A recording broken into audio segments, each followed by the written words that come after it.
Après des mois d'attente et beaucoup d'incertitudes, elle est de retour. À Paris, les clients ont investi les tables des bars et retrouvé la fête de la musique.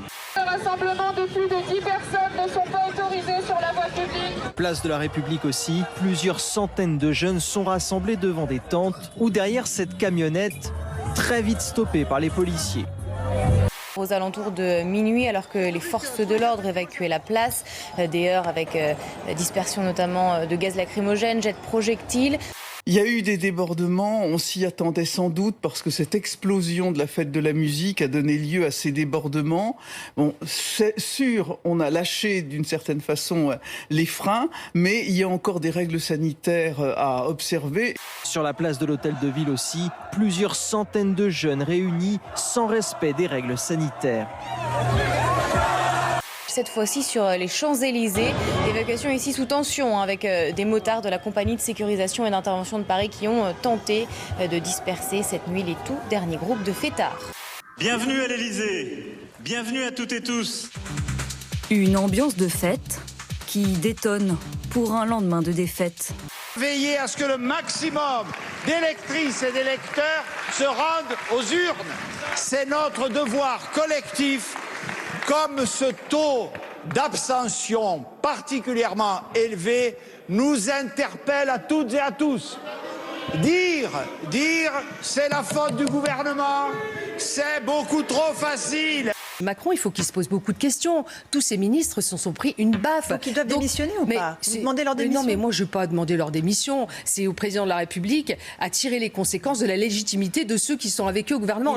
Il ne faut pas négliger ce que pour représenter pour à la fois Jean-Laurent Felicia, pour les militantes et les militants qui l'ont accompagné, le sacrifice que ça représente.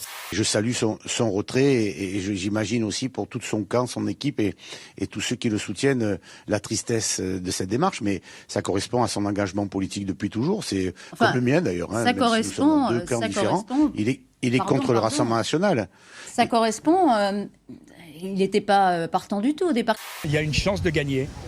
Regardez ce qui s'est passé à Perpignan. Rien n'est joué. Et si vous prenez le temps d'aller voter, eh bien, vous pouvez changer le sort de cette région. Merci Julien Bayou. Merci beaucoup. Et Valérie Pécresse qui rentre dans le studio. Vous allez lui céder votre place. Bonjour. Voilà. Un petit check. Un petit chèque. On vous remercie encore. De 3 à 6 mois de prison avec sursis, ainsi qu'une relaxe requis contre les 13 cyberharceleurs de Mila, cette jeune femme de 18 ans qui a vivement critiqué l'islam dans des vidéos sur les réseaux sociaux et qui depuis vit sous protection policière tant elle a reçu de menaces de mort. Emmanuel Macron, qui prend même le temps de poser avec la star canadienne Justin Bieber en visite au palais. C'est un morceau d'histoire qui brille à nouveau. Après 16 ans de sommeil, 750 millions d'euros d'investissement et des travaux colossaux, la Samaritaine renaît de ses cendres.